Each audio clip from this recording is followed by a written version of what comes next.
in our van. Oh, Nicky wants the van story.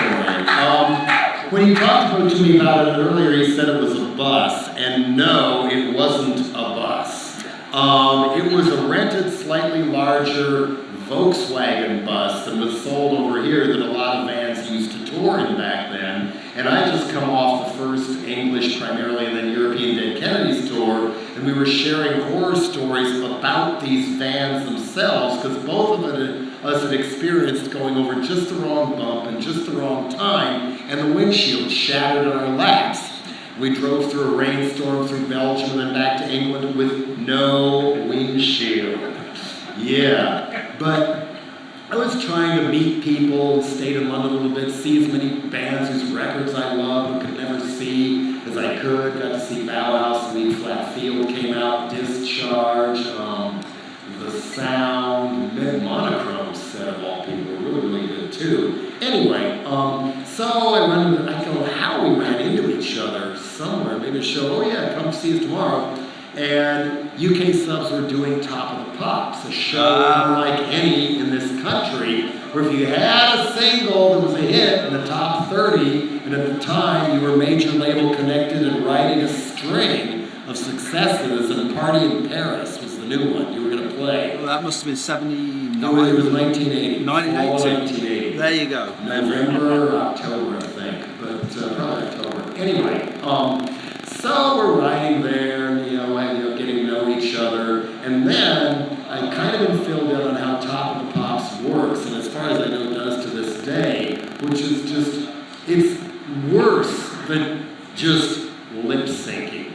You go to BBC, you have to, because of weird union rules, re-record your own hit single, and then lip sync to that. It's true.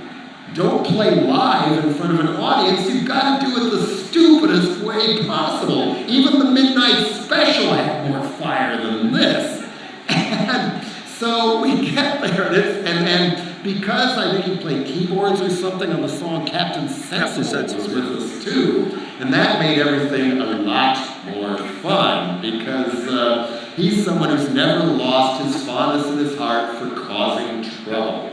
And so, here they are trying to do their thing, this lip sync thing, and the drum cymbals were so fake, they were cut out of fiberglass, like a stop sign or something, because they couldn't cut circle in fiberglass. You basically had to play toy instruments and pretend you were this rockin' band, and so the Subs didn't even try. I mean, Sensible brought on a concertina, was just dancing around places he wasn't supposed to. They were singing into places other than the microphones, and I got to enjoy watching the smoke come out of the camera crew and the director's ears as they got as much as you could do to sabotage Top of the Pops without getting kicked off of Top of the Pops. So that just speaks to memory, because I don't think it was a concertina, I think it was a keyboard, and he knocked it into the audience.